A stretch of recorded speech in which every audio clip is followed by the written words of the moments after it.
Board of Health for February 21st, 2012 will come to order. Please rise and join me in pledging allegiance to the flag. I pledge allegiance to the flag of the United States of America and to the republic for which it stands, one nation, under God, indivisible, with liberty and justice for all.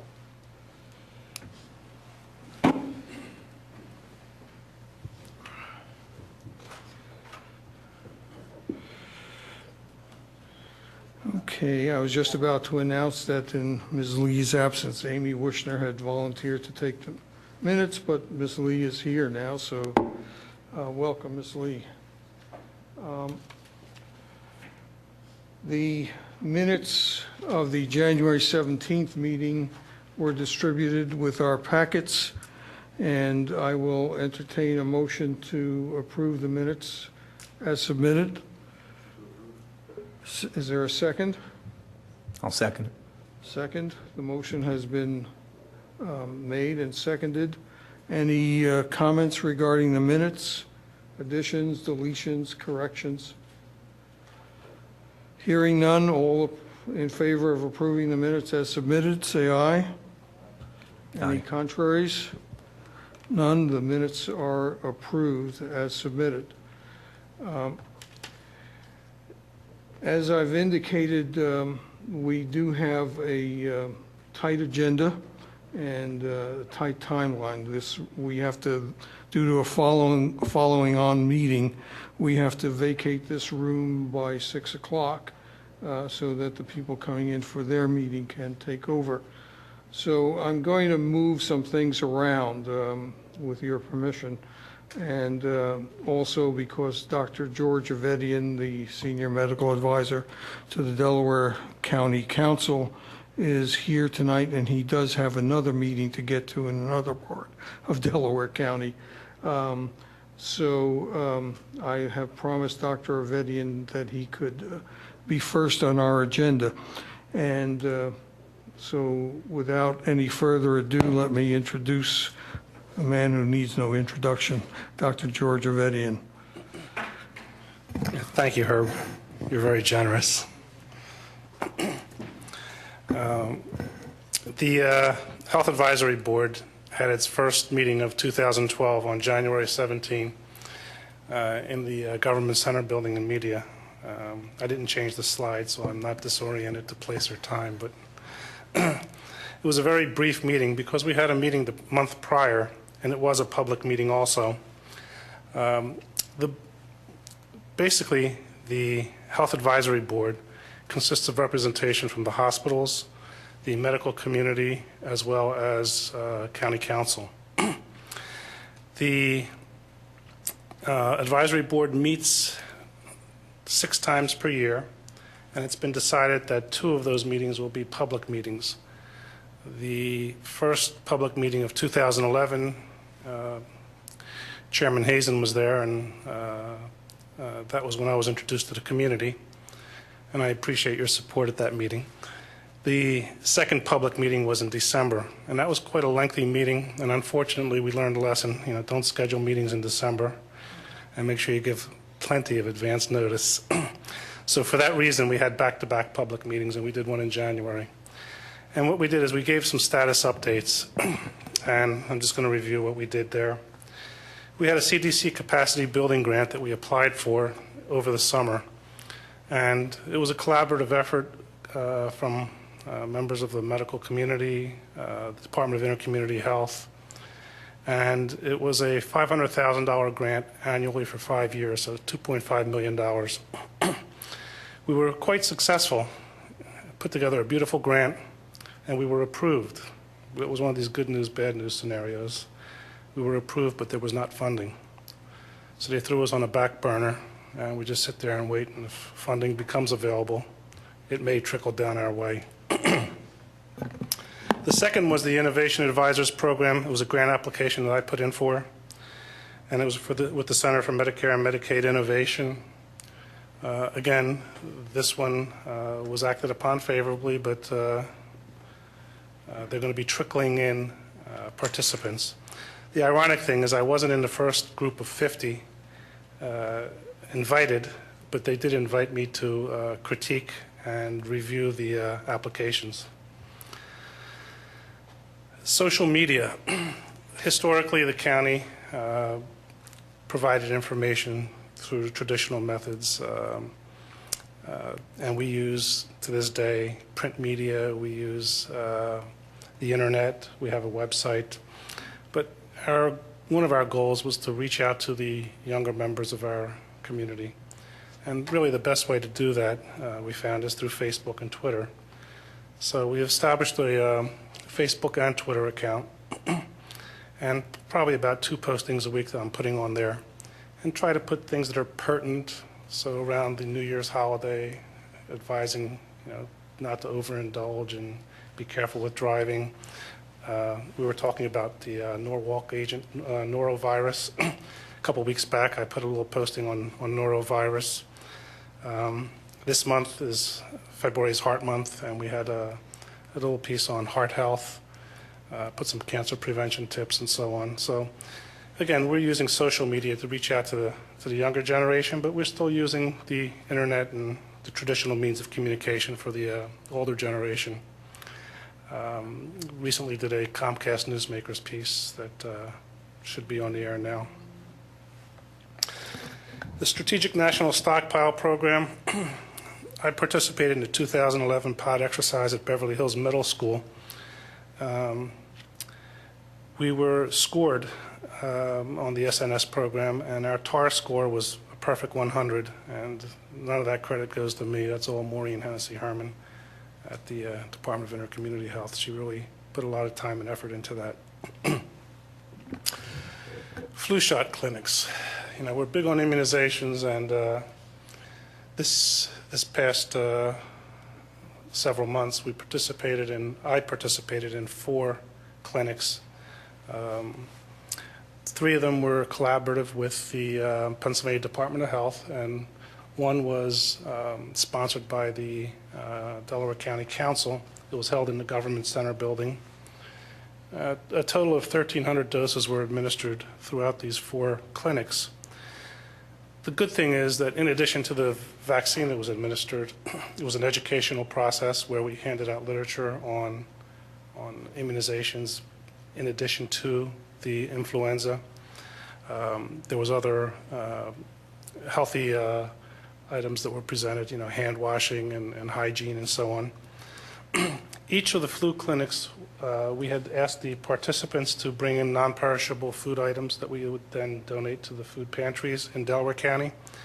And we dovetailed that with a food drive, and we came up with in excess of 12,000 pounds of food, non-perishable, that we were able to donate to the pantries. And we're looking to increase that performance in the future. I was involved in 2 take-back drug programs. That's a national program involving the Drug Enforcement Agency. The first one was in April, the second one in October. As you can see, 900 pounds in the first one, 550 pounds was collected in the second take-back initiative. And this is really beneficial to the community because it gets drugs out of the household that is not being used and prevents potential abuse. The October event probably would have been more successful. Unfortunately, that was that snowy day that we had in October, and things kind of tapered down. I myself had visited about 4 sites, and heading to the 5th site, I decided the safest thing was to head home. Participation in the Veterans Task Force. Delaware County Council has put together a task force, a multidisciplinary task force to help returning vets, help them in dealing with issues, basically adjusting back into society. And when they run into problems with the legal system, this is a group that's trying to assist them and aid them in that process. We were involved in the Suicide Prevention and Awareness Task Force. And again, my colleague there, Maureen Hennessy Herman, is very involved in that. And also our county's medical examiner, Rick Hellman, is very active in the suicide prevention. The next item, Hurricane Irene, Tropical Storm Lee, that was a very well structured practice for us. Myself, I had, prior to Hurricane Irene arriving on our territorial area, I had contacted each of the 6 hospitals in Delaware County, provided them with my home and my mobile number and a backup mobile number. I'm a member of the Delaware County Sheriff's Department, the Reserve Deputy Corps, which we have over 100 reserve deputies, all of which are trained in first aid, CPR, traffic control, and I had been in contact with the captain of the Corps and with the Sheriff Joe McGinn to utilize our resources if necessary. Fortunately, it wasn't necessary, but we were very well prepared for that. Collaborative discussions with private partners. You may have read in newspapers recently, but we've been successful in our relation with Independence Blue Cross. They have a health van that they have allowed us access to, and we are now working on a schedule to utilize that van to go into the underserved communities and provide educational programs, and even I'm anticipating that we'll use that van to vaccinate and immunize children in underserved areas where the need is shown. Another private partner that I've had discussions with is the Healthy Hoops Group. It's a group affiliated with Keystone Mercy Insurance, and basically what they use is basketball as a vehicle to, again, get to the inner city, underserved children, and it's an educational process, a mentorship process, and it's actually one of the partners in it is a local resident, Jim Murray, who I've been discussing how we can work together. And then collaborative discussions with our public partners. You know, I've had many discussions with Herb regarding issues that have surfaced, pertussis or Lyme disease, whatever the concern may be. And I have to commend Radnor Township, of which I'm a resident. I find that this is the most efficient, well-run, structured and organized entity that I've dealt with, and I tip my hat to you. Press releases. We do press releases all the time. Tomorrow we have one going out on hunger.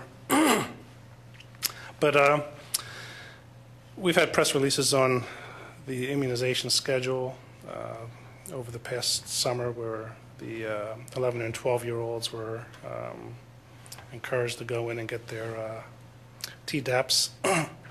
We put a press release out on the heat dangers during the summer months when temperature is in excess, and more recently in the cold weather, we put out press releases, and we mobilized our infrastructure to deal with trying to take those most vulnerable off the streets at that time. We've had press releases on pertussis. I've put pieces up on Facebook as well as Twitter. We've had a couple of educational announcements at the county council meetings. MRSA, again, you know, at the beginning of the school season, when we get our football players and our wrestlers and hockey players, that's one of our concerns, and so we try to put out the message on proper hygiene there. Measles, if you remember last summer, we had a case of someone traveling through the county, stopped at a coffee shop in Media, and continued on his travels, exposed some people to measles, and we immediately put out notice that gamma globulin was available, and again encouraged proper immunization. The synthetic marijuana and bath salts, this was a press conference I did with the district attorney, Mike Green, last year, and he's making an effort to rid our community of these poisonous substances. And I can go down the list. I mean, cholesterol awareness. I think we recently had a piece on our social media on that. The transition from the graphic of the pyramid to the plate, We promoted the myplate.gov site, and we encouraged, and we continue to encourage healthy eating. Trust Scripts discount pharmaceutical programs is available to those that don't have prescription plans and are financially unable to fill their prescriptions. And these cards are available at the county at my office, and we advertise that also on all the different forums we use. As I mentioned, the Take Back Drug program on the prior slide, our flu season, we kicked out with a lot of informative, encouraging programs to get our population out for a vaccine, and we participated in the Great American Smokeout. So basically, these are the main items that I updated on at the last public meeting of the Health Advisory Board.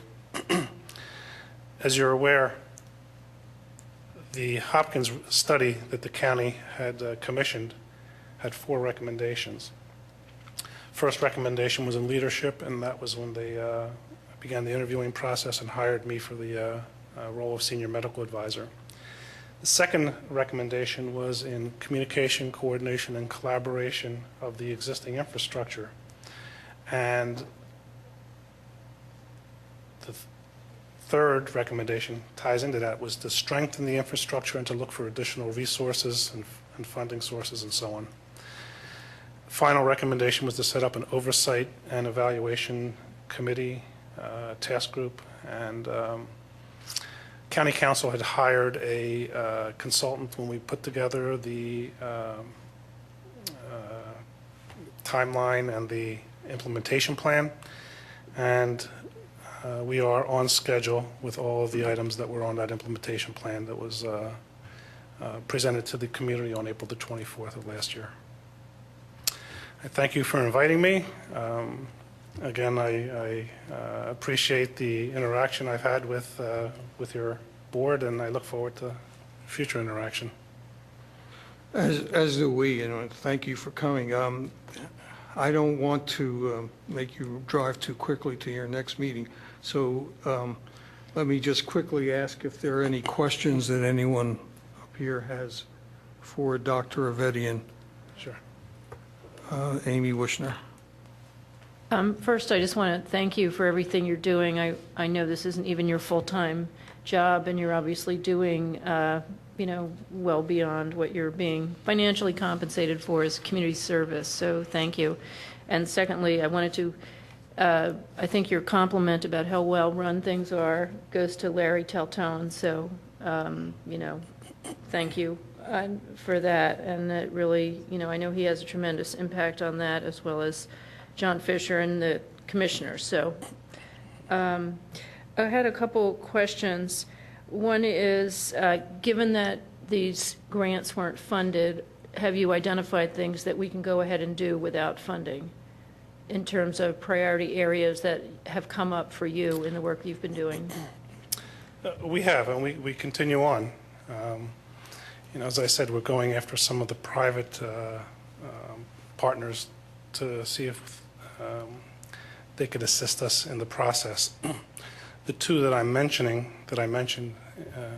Blue Cross and Healthy Hoops, we have had a positive commitment on. There's others that we have in the process that we're working with right now. So, just because we got turned down for 2 grants doesn't mean we're not going to keep trying. But we're going to look at our private partners and try to explore a little bit more with them. I wondered also what's coming up. When's the next meeting? When's the next public meeting? Sure. We have plenty of meetings. Tomorrow morning, I have a meeting of the working group of this entire process for the Hopkins implementation plan. As far as the next public meeting of the Health Advisory Board, that'll probably be in the fall. As I mentioned, there are 6 meetings annually of the Health Advisory Board, 2 of which will be public. This past month was public, and I understand that in Radnor Township you did have some conflicting meeting going on, and Larry was present at our meeting, and I appreciate you sending him out. Um, Down the line, if we feel that there's a need to get more information out to the public, we definitely will increase that. But at the present time, I'm looking at probably in the fall. I realize that December is a bad time. Summer months are usually, everyone's on vacation, is very difficult. So we're trying to figure out the most efficient time to get these public meetings scheduled. And just one more question, I'm sure others have them as well.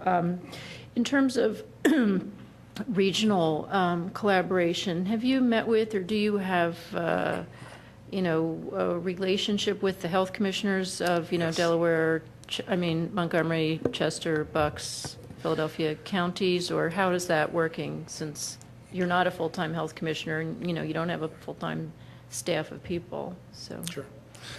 Actually, one of the first things I did was I met with Joe Domino, who is my counterpart in Montgomery County, and we had a lunch. And as a matter of fact, Councilman Mario Severa was at that meeting also. He was very supportive, and said at any time to reach out to him. And we have been in communication. When we were applying for the CDC grant, there were some questions that we had as to the process, and we wanted to identify if they had hired a grant writer or a consultant, and they provided us a lot of beneficial information that we utilized. So we've had dialogue there. We've had dialogue on the state level.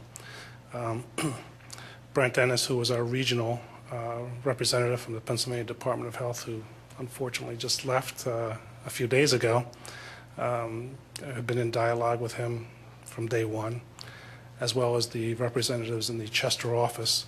So we do have dialogue going on. Recently, there was a case of pertussis here in Radnor Township. It was identified as a student from Philadelphia, and apparently the student would take a bus to a school in Radnor. It was a private school, and we wanted to keep on top of that, so it required us to keep in communication, and really our strongest line of communication is with the State Department of Health, and now we're going to see who's going to replace Brent Dennis, and obviously I want to cultivate a dialogue with him also. Part of the reason I'm asking that is that one thing that happened during H1N1 is because we did not have a full-time health commissioner, or even like Dr. Domino, sort of an established health commissioner. Delaware County was one of the last areas in the state to receive vaccine, and I think it was largely because we didn't have somebody to be the squeaky wheel. And in terms of emergency preparedness in general, I really feel like the sort of the 5-county area, those relationships are very important. Does Dr. Schwartz, the commissioner in the Philadelphia Health Department, does he know you exist? Does he, in terms of relationships, or should there be an emergency where you would be the logical leading health person in our county, right? That's correct. So would you know how to, would you? Yeah, we have pretty much explored opportunities that are available. We do not have a health department per se.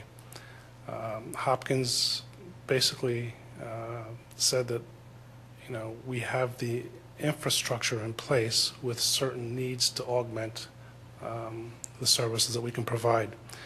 If there is another pertussis outbreak, are we ready for it?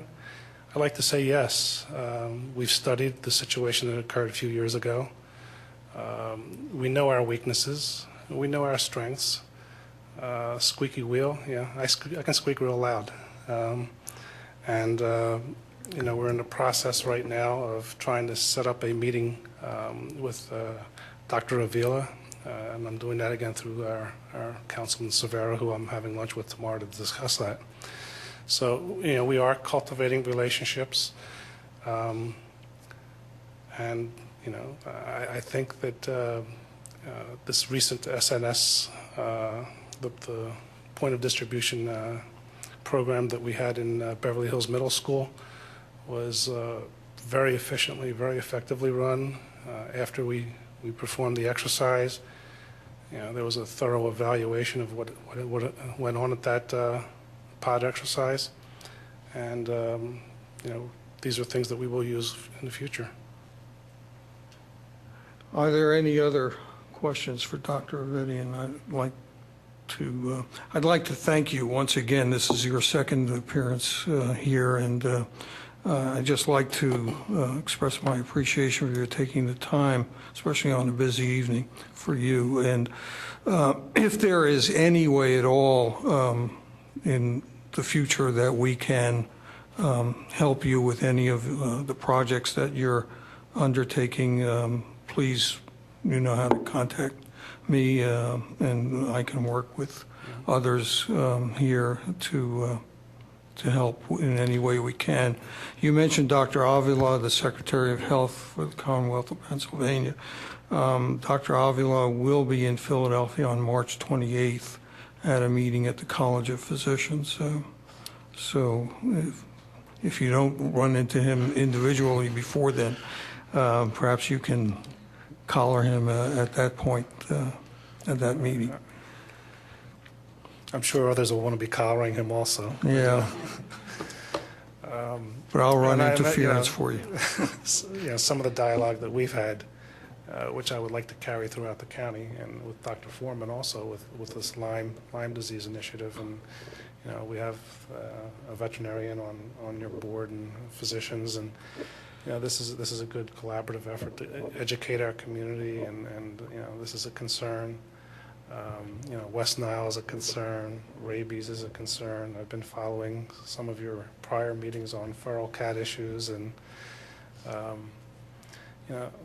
there's a lot of items that need to be addressed, and when I can work together with an entity such as yours that is, in my opinion, you're the most efficient of all the municipalities, it makes it a pleasure, and I thank you. Thank you. Okay, as I indicated earlier, due to, we only have another 35 minutes, I think, to use this room. So I'm going to move on to, Mr. Taltone will skip for the time being your health officer's report. We do have that in writing, and we can read it if we don't get to it verbally. Dr. Avidian mentioned Lyme disease, and he and I and Dr. Foreman have been in touch via email primarily on this issue. Mr. Nagel, a township commissioner, had raised it at our last meeting, and we are in the process of trying to put together a program to educate the citizens of our township about Lyme disease, what it is, and most importantly, how to prevent yourself from getting it in the first place, the things that people can do to make sure that, or to try not to expose yourself to this disease. And we will continue to work on that, and hopefully by our next meeting we will have something in place that we can discuss. It could take the form of a symposium, hopefully held in this room, or a Radnor Health Matters program aired over the township's cable television channel. And I want to thank Dr. Foreman for being as forthcoming as he has been with regard to that.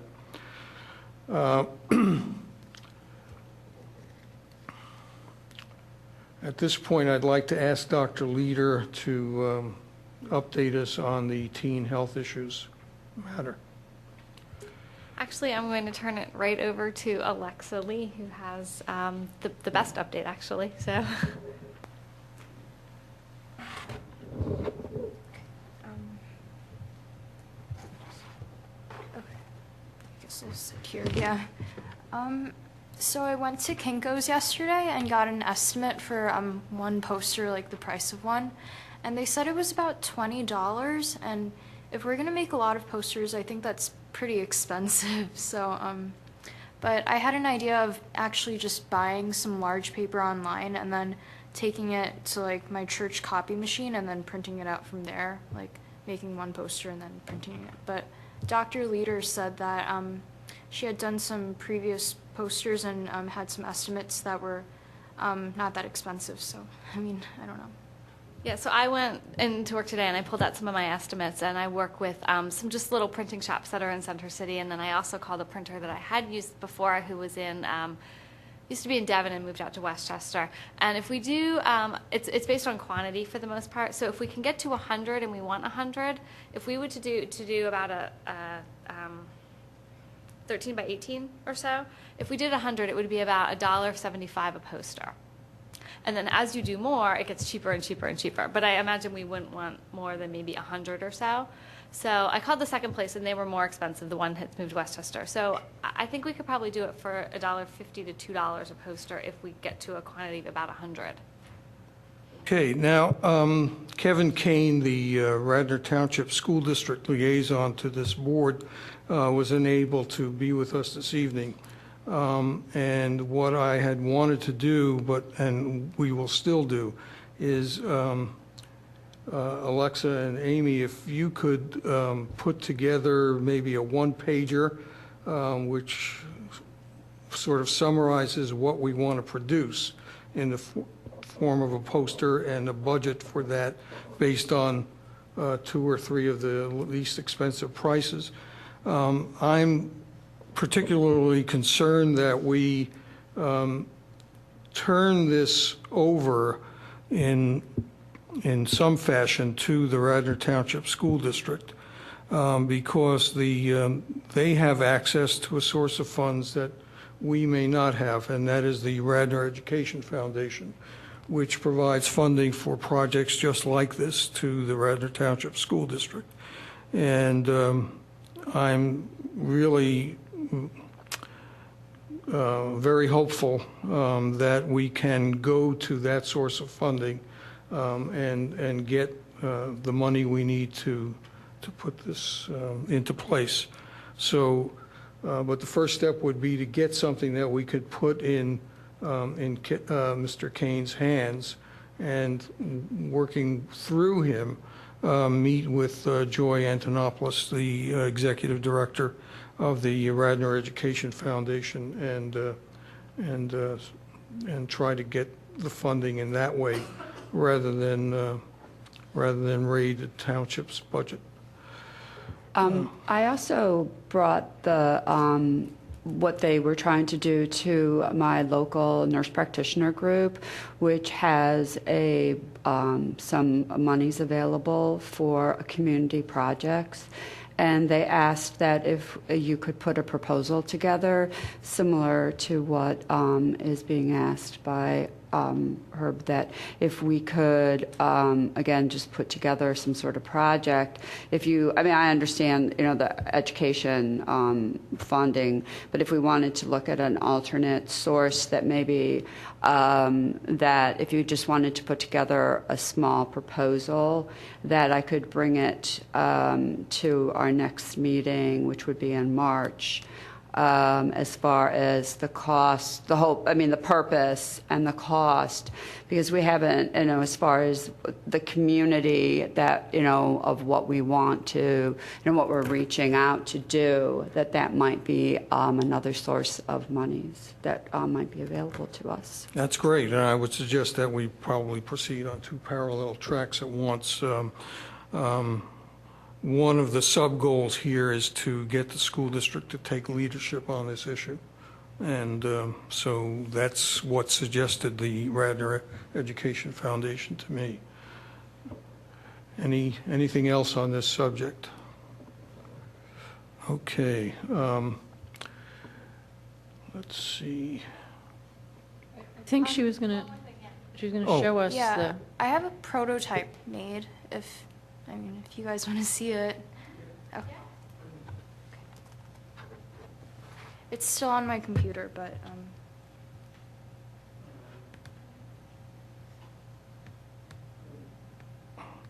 If Mr. Doling is back there, is there a way of showing this on our screen?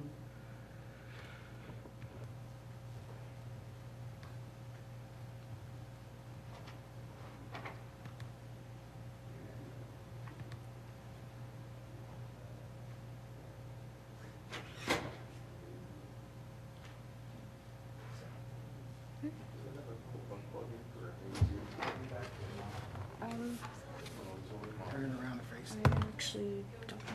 Lex, turn it around this way. This way? Yeah, he said he could pick it up. Okay.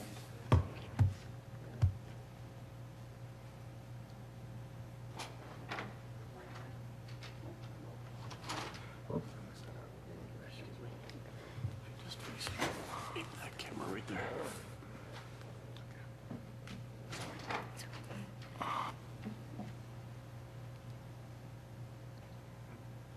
Why don't we return to this as soon as it's up on the screen? Meanwhile, I'll ask Mr. Taltone to bring us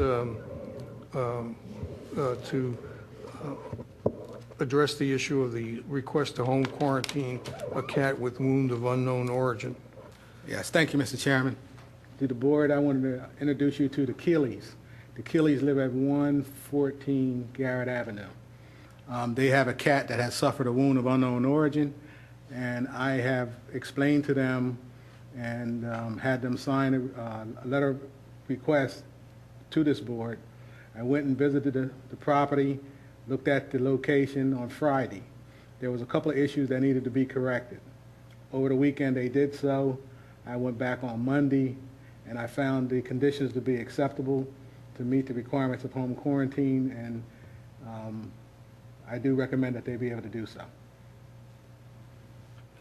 Mr. and Mrs. Keeley are here. Do you have anything to add to that? Please step to... That's what we want to do, and the cat is at Bryn Mawr Hospital right now, or veterinary hospital, and they're being taken care of, has antibiotics for the last... I'm sorry, the cat is in Bryn Mawr Veterinary Hospital, has been treated for the last week or so with antibiotics, and with your permission, we've done everything Larry's asked, and we'd like to bring the cat home. Well, Mr. Taltone's recommendations have historically been spot on. We've had no issues at all. So I'll entertain a motion to approve the home quarantining of the Keeley's cat. Does the cat have a name? Socks. Socks. Okay. We personalize these things. I'll propose the motion to send Socks back home. Any comments or questions on this matter? Thank you. And all those in favor, say aye. Aye. Any contraries? Socks may come home. All right.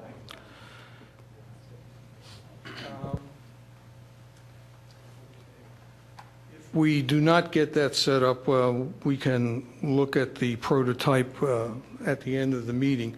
At this point, I want to get back to an issue that was first raised, brought to our attention, rather, at the November meeting of the Board of Health, and that is the township's use of the herbicide Roundup.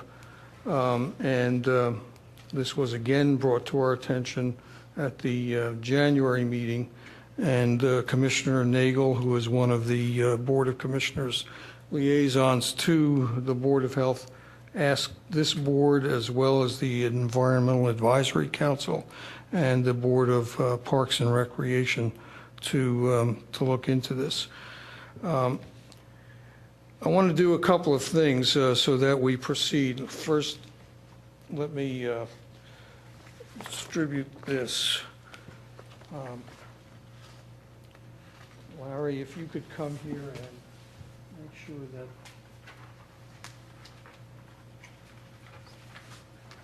the commissioners and those any interested parties, they all have it. Okay.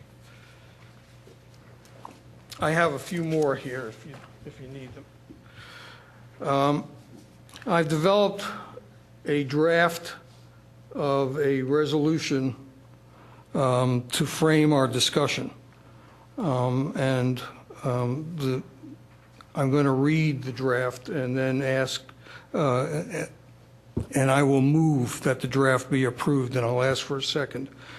There are several possible outcomes. We will either approve this motion at this meeting, or we will vote it down. We may amend it, or we may table it. But I feel the need to have something with which to frame our discussion. So I'm going to read this into the record at this point and as a motion I move the following.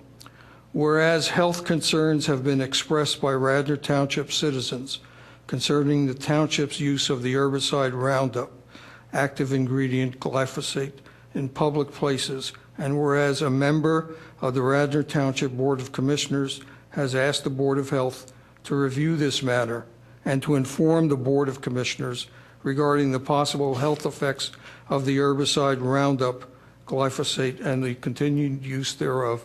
And whereas the Radnor Township Board of Health has reviewed several scientific reports published in peer-reviewed journals for the express purpose of aiding the Board of Health in reaching a conclusion regarding possible ill health effects attributable to the use of the herbicide Roundup, glyphosate, and whereas the aforementioned reports do not indicate that use of the herbicide Roundup, glyphosate. Will you please wait your turn and allow me to finish? Thank you. Whereas the aforementioned reports do not indicate that use of the herbicide Roundup, glyphosate in public places constitutes a threat to the health of the public, now be it resolved that the Radnor Township Board of Health recommends to the Radnor Township Board of Commissioners that the township may continue to use the herbicide Roundup, glyphosate as heretofore used, and be it further resolved that the township investigate the efficacy of other natural substances and use such in lieu of Roundup, glyphosate where practical to achieve desired herbicidal results. That's the motion, and I'll ask for a second. Second.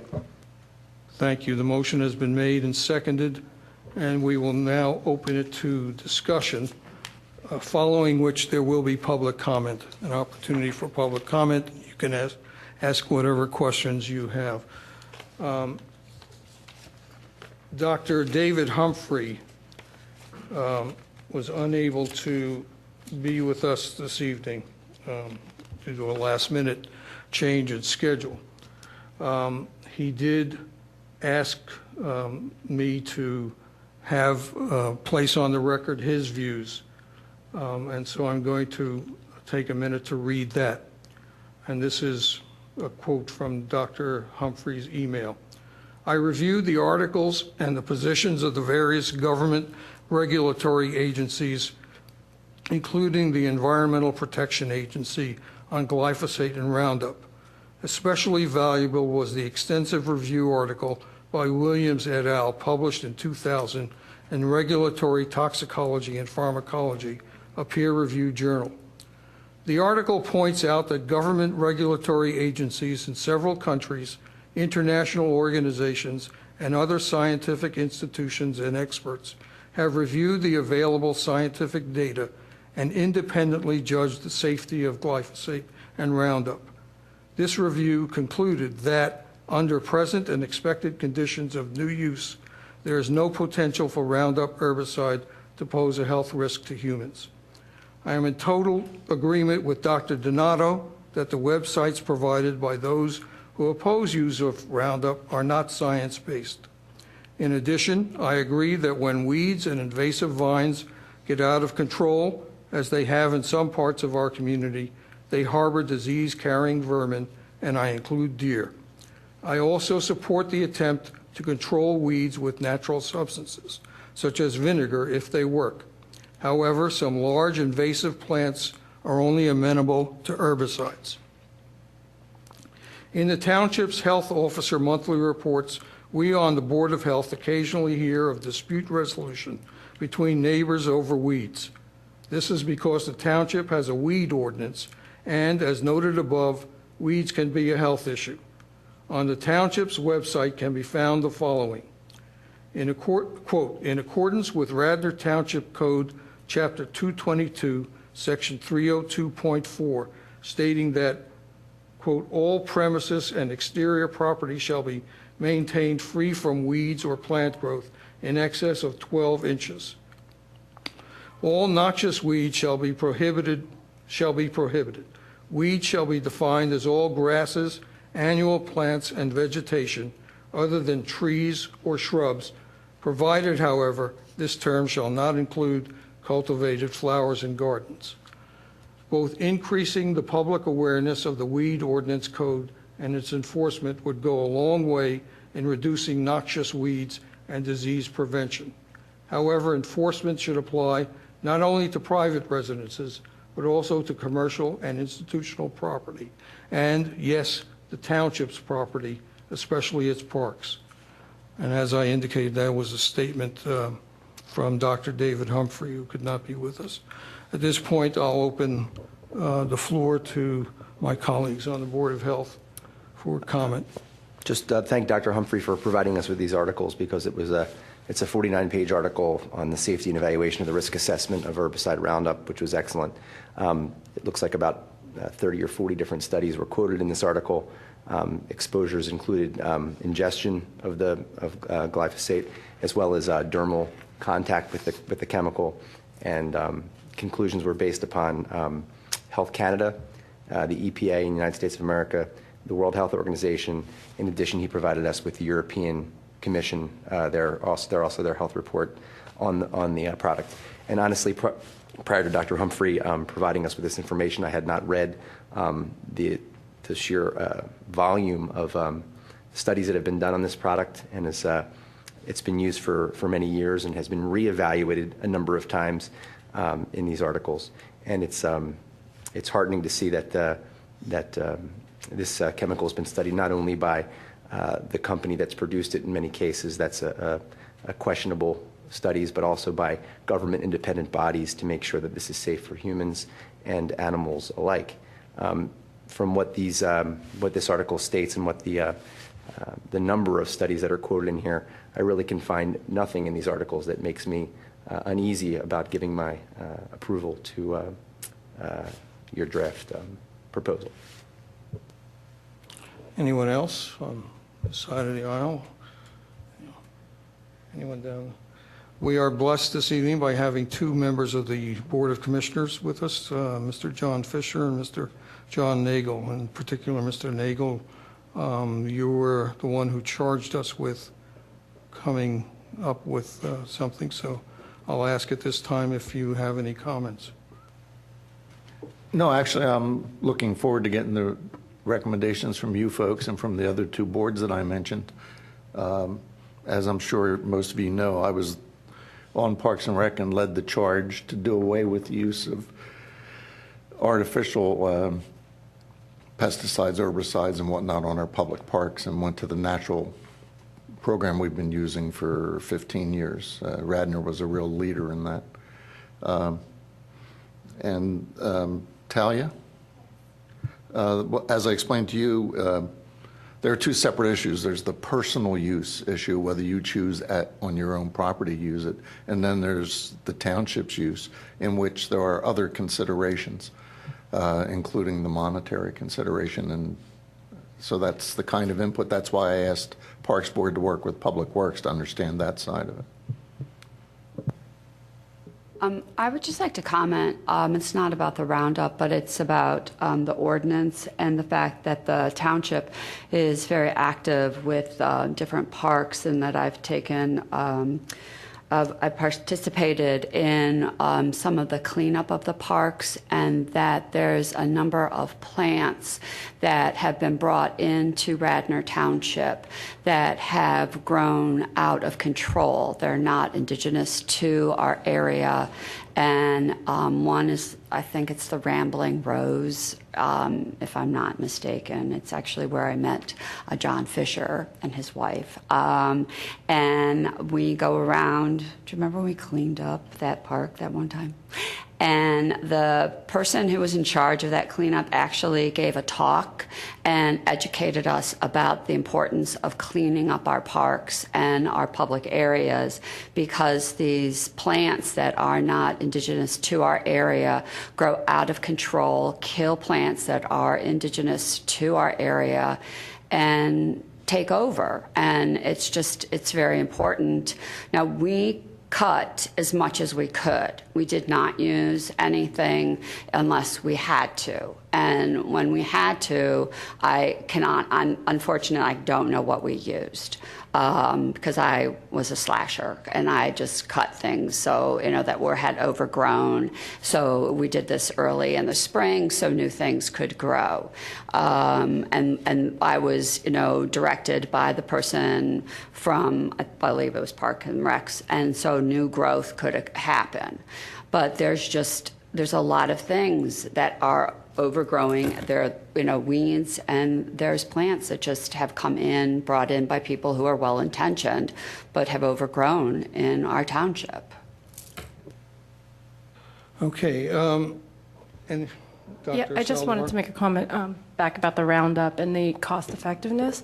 I agree with everything that Dr. Humphreys and Dr. Foreman said about the efficacy and the safety. It's been studied multiple times, and I think there are no good scientifically based data studies that show any ill effects of it. I did do a Google search today, and I found one presentation by University of California statewide integrated pest management program, and I apologize, I don't know when they did this study, but they did do effectiveness of Roundup, studied effectiveness of Roundup versus some natural herbicides, vinegar-based and other natural herbicides, and again found that Roundup was more effective than the natural herbicides, but then they did a cost analysis as well, and it just in one slide, and I'm sorry I don't have copies for everyone, but Roundup cost $80.92 per effective square area versus some of the natural-based herbicides that were used by the state, and they ranged in price from $608 per square area up to $1,843 per square area. So there's quite a bit of cost difference, and their conclusion was that Roundup Pro is most effective for long-term and cost-effective control in established areas. And I can share this study with people. Thank you. I would hope you would. Dr. Donato. I just had one quick question. Did we confirm for sure that Roundup was being used? I know at one point it was a question mark, but okay. The only other thing I want to add about the vinegar is that, to my understanding, is that if you use vinegar, it has to be warm. If the vinegar is not an effective product if it is cold outside, it has to be a certain temperature outside for the vinegar to be effective. Just one extra little bit of information. The department, over the last 15 years, has tried many of these alternative products. Because of they recognize Radnor's interest in being chemical free. And what they found was either they weren't effective or they needed many, many multiple applications, so they weren't cost effective. Saldivar, do you have another comment? Your mic is on, so, okay. Thank you. Before we do vote on this issue, I will invite the public comment. So if you want to step to microphone. Herb, I'd like to make a brief comment. Please do. This is a personal comment. I fully respect all the scientific research that exists at this time and the conclusion that this board is coming to. You're making the best decision that you possibly can with what you know at the time. I'll caution the township, not this board, but the township itself, that there have been many examples over my lifetime. At one time we thought that lead was safe, and we thought that asbestos was safe. And even at the time that was being said, there were studies showing that they were safe. Now, it turns out later, much later, that those things were not safe. So the only thing I'll suggest is, to create a little tension here, is that even though that the current studies and the current information at hand speaks to the efficacy and the safety of this product, maybe from a township standpoint, we might consider the fact that it is a chemical. It's it's a man-made chemical, and the use of which should be limited whenever possible. So what I'm suggesting is, while we do admit that we use this product, and that we may continue to use this product, we will consistently seek alternatives to use of this product and try to eliminate the need for this product in general, just to reduce the number of flower beds that we maintain in other areas. So I'm not trying to diminish anything that this board is saying. In fact, I fully agree with what is being said. I'm just saying that, you know, in absence of the historical hindsight that we'll have in 20 or 30 years from now, it'd probably be best to be prudent in the use of that chemical. And that's the thrust of our resolution, especially the final paragraph, and I appreciate that. And I think at the same time, the Board of Commissioners needs to be cognizant of the possible health hazards that are cited by Dr. Humphrey in his written statement, which I read, regarding the harboring of vermin by out-of-control weeds, which is also a health hazard that we have to be. So we have to balance those things. And we were charged with making a recommendation based on the best current scientific knowledge. And we are unfortunately not crystal ball gazers. And, so thank you for your patience. Let me add, if one of you will leave me an email address, I will be happy to forward the articles. I have a couple with me, but I don't have all of them. It's too voluminous. Okay. We basically brought some peer-reviewed studies that we found. I'm just going to read a little blurb of one right now. In a study in Ontario, Canada, exposure of male farmers to glyphosate-based herbicides was associated with an increase in miscarriage and premature birth in farm families. Seeking an explanation for these pregnancy-related problems, researchers at France's University de Caen investigated the effects of the full Roundup formulation and glyphosate alone on cultured human placental cells. The herbicide they found killed the cells at concentrations far below those used in agricultural practice. Surprisingly, they also found that Roundup was at least twice as toxic as glyphosate alone. Virtually all previous testing of Roundup for long-term health damage has been done on glyphosate rather than on the full herbicide formulation, of which glyphosate makes only around 40%. The remainder consists of inactive ingredients, including adjuvants, chemicals that are added to improve the performance of the active ingredient. Some other titles of articles that we found are glyphosate, I was just going to say the two studies that you used, we were sent copies of those. One of which the data was given by Monsanto, and the other one is being subject at the moment to a lawsuit by Greenpeace and Pesticide Action Network. The commissions did not take the current scientific literature into consideration. That was 10 years old, those reviews, and they weren't even peer-reviewed studies, they were reviews. With the data supplied by Monsanto, there are studies out in the Journal of Toxicology 2011, not 2000, 2011, many of which we have reams of peer-reviewed articles, and yet it seems you've chosen the ones more favourable to the no toxic effects of Roundup, when there are hundreds of articles talking about teratogenicity, genotoxicity, problems with tadpoles, problems in fish, problems in the environment. And when you're looking at the health effect or the monetary cost, what about the monetary costs in terms of leukemias or autistic children or learning disorders? All those have been suggested, probably proven to be something to do with pesticide exposures. We have the honeybee population decimated by I can't remember the name of it, but another pesticide group.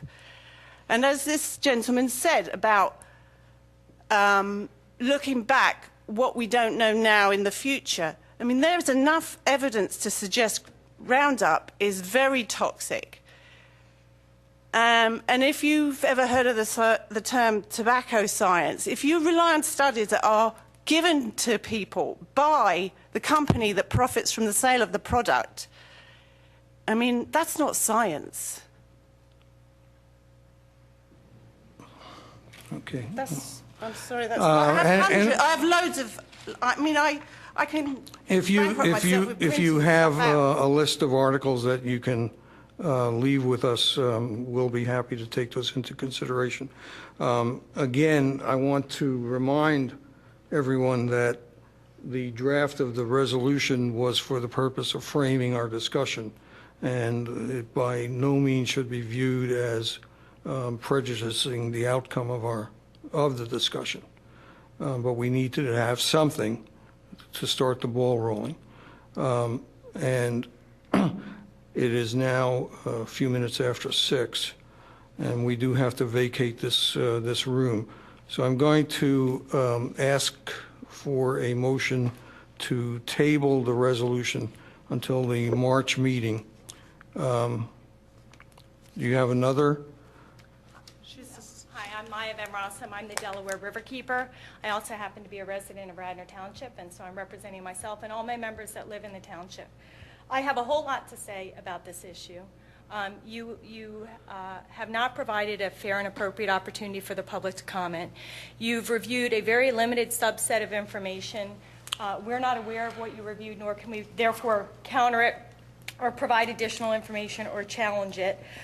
You do not appear to have looked at the volume of glyphosate that's being used, how frequently it's being applied, what is the time between application and exposure to human uses of the area, including children uses, what's the frequency of uses by particular individuals? Are people coming out once a year to this site, or are we having children that are coming out daily, just days after the glyphosate has been applied? You are minus so much of the important and valuable information necessary to make a truly informed decision. And I have to say that many of you seem to be making your decision primarily based upon environmental issues and the issue of invasives and native plants. And there too, you have, as far as I can tell from your discussion, you've reviewed none of the professional information on that topic. I can provide you that professional information. If you are going to make a decision that relies primarily upon invasive plants, native plants, trying to restore a natural native habitat so you can get away from the use of chemicals and or have an environmental situation where you're not just leaving behind death, because you're talking about removing invasives as though using Roundups is going to allow the natives to come back in, but that's not what you're proposing to do here. You use Roundup, you kill everything. You use Roundup, you kill everything. So to then use as the basis of your argument the need to restore natives, Roundup isn't accomplishing that for you. It's just another way of destroying the native species that are so important to our region and our community. So you are highly deficient on information. I'm glad you're going to table this. I don't think it's appropriate for you to vote, but I also don't believe that you have the information necessary to carry out an informed vote at your next meeting, and therefore I'd like you to have an appropriate level of hearing time for this issue, for these ladies to be heard, for myself to be heard, for others who may be concerned to be heard. And also, I would like to suggest, if you are going to make your decision based upon environmental factors and environmental issues, you make that very clear, because I will bring forth for you a wealth of information on that front that can ensure that you are at least better informed, if not fully informed, on that aspect of the issue. Thank you, and let me assure you that I, for one, and I'm sure I speak for my colleagues, welcome as much dialogue as we can possibly have on this issue, as long as that dialogue remains constructive. We're all residents of this township, and we all want to see, pardon me, we're going to have to finish the discussion for tonight. But please don't assert that anybody here has spoken inappropriately to you, because nobody has. Did you hear me assert that? When you said as long as the dialogue remains constructive, yes, just so you know, I interpret that as an assertion that in fact it has not been constructive. Well, you made up to similar this point. assertions, ma'am, and now you've had your say. I'm asking for a motion to table the resolution. I will second that motion and also second the desire to see the materials that you're talking about and the articles. So We'll be if you happy can, to do a PowerPoint, if you like, for another meeting. And I think I'd rather read the articles myself, because I'm sure there's a lot of them. And so I'm sorry, the person from the Delaware River Keepers, I would be. You are the Delaware. Okay, so if you can provide either the links to those articles or, provide those so that the entire board can see them, we'd like to see them. I can do that for the environmental issues, but for you to understand, again, if you're going to talk about how you do a restoration and how you deal with the issue of invasives and natives, you can certainly have a whole lot of documents to read on that. You're probably going to be more effectively served if I have my restoration director come in and do a quick presentation for you, supplemented by written information. So I just offer that. I think it might be an easier way for you to absorb sort of the wealth, but then have the backup documentation provided as well. Okay, we have a motion on the table to table the draft resolution. It's been seconded. Any discussion on that motion? All in favor, say aye. Aye. Any contraries? The motion to table is approved. If one of you would like, I would prefer that, like Ms. Wishner, I want to read the articles. I'm sure many of my colleagues do as well. If you could forward the links, please. We don't need more discussion. Ma'am, no more discussion right now. Take down this email address, and Larry, or take his card. Mr. Taltone is the health officer of the township. He is very assiduous in seeing that we are supplied with the proper information. Thank you.